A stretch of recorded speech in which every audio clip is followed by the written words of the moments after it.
اعوذ باللہ من الشیطان الرجیم، بسم اللہ الرحمن الرحیم۔ سورہ بقرہ کی 2 آیتیں پڑھ رہا ہوں، آیت نمبر 6، آیت نمبر 7۔ ان الذین کفروا سواء علیہم اانذرتہم ام لم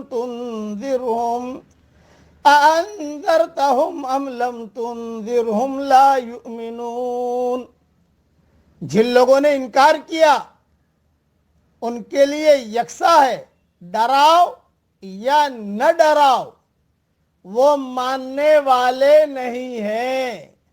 ختم اللہ علی قلوبہم وعلی سمعہم، اللہ نے ان کے دلوں پر اور ان کے کانوں پر مہر لگا دی ہے۔ وعلی ابصارہم غشاوہ، اور ان کی آنکھوں پر پردہ ہے۔ وَلَهُمْ عَذَابٌ عَظِيمٌ، اور ان کے لیے بڑا عذاب ہے۔ تفصیل سنیے۔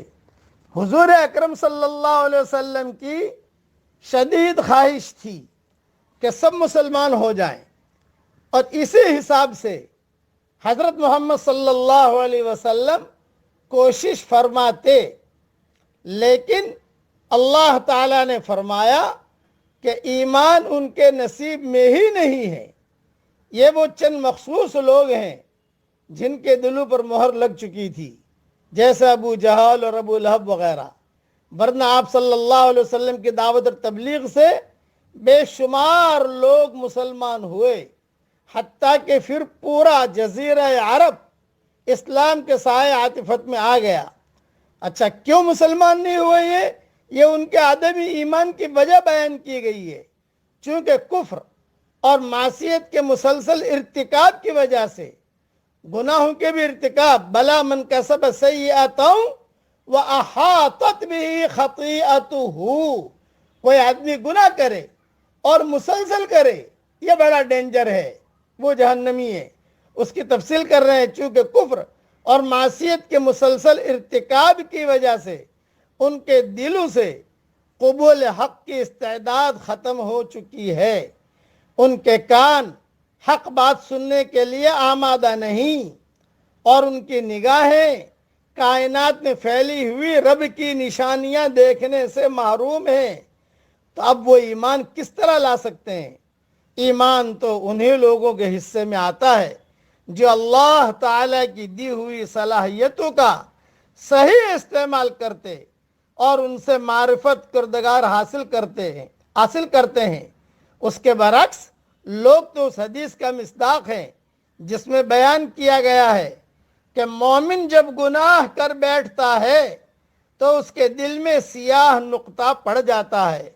اگر وہ توبہ کر کے گناہ سے باز آ جاتا ہے تو اس کا دل پہلے کی طرح صاف شفاف ہو جاتا ہے، اور اگر وہ توبہ کے بجائے گناہ پر گناہ کرتا جاتا ہے تو وہ نقطہ سیاہ پھیل کر اس کے پورے دل پر چھا جاتا ہے۔ مثال دیتا ہوں کہ کینسر پورے بدن میں پھیل گیا، کہتے ہیں نا کہ بھئی یہ انفیکشن پورے بدن میں پھیل گیا۔ اس طریقے پر دل جو ہے پورا کے پورا کالا ہو جاتا ہے۔ حضور اکرم صلی اللہ علیہ وسلم نے فرمایا، یہی وہ زنگ ہے جسے اللہ تعالیٰ نے بیان فرمایا ہے، کَلَّا بَلْ رَانَ عَلَىٰ قُلُوبِهِمْ مَا كَانُوا يَكْسِبُونَ۔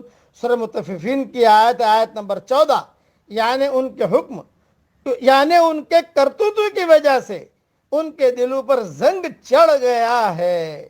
یہ ساری تفصیل ترمذی میں ملے گی، تفسیر سورہ مطففین میں۔ اسی کیفیت کو قرآن نے ختم مہر لگانے سے تعبیر کیا ہے، جو ان کی مسلسل بدعمالیوں کا منطقی نتیجہ ہے۔ اور ایک نصیحت اور یاد رکھنا، جو گھمنڈ اور دنیا پرستی کے نفسیات میں مبتلا ہوں، ان کے ذہن کے اوپر ایسے غیر محسوس پردے پڑ جاتے ہیں جو حق بات کو ان کے ذہن میں داخل نہیں ہونے دیتے۔ ایک شخص اپنی آنکھ کو بند کر لے تو آنکھ رکھتے ہوئے بھی وہ سورج کو نہ دیکھے گا. کوئی شخص اپنے کان میں روئی ڈال لے تو کان رکھتے ہوئے بھی وہ باہر کی آواز کو نہیں سنے گا. ایسا ہی کچھ معاملہ حق کا بھی ہے. حق کا اعلان خواہ کتنا ہی واضح صورت میں ہو رہا ہو، مگر کسی کے لیے وہ قابل فہم یا قابل قبول اس وقت بنتا ہے جبکہ وہ اس کے لیے اپنی دل کی کھڑکیاں کھلی رکھے.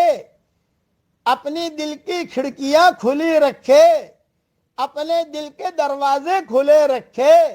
اور جو شخص اپنے دل کے دروازے بند کر لے، اپنی دل کی کھڑکیاں بند کر لے، اس کے لیے کائنات میں اللہ کی خاموش پکار اور داعی کی زبان سے اس کا لفظی اعلان دونوں بے سود ثابت ہوں گے.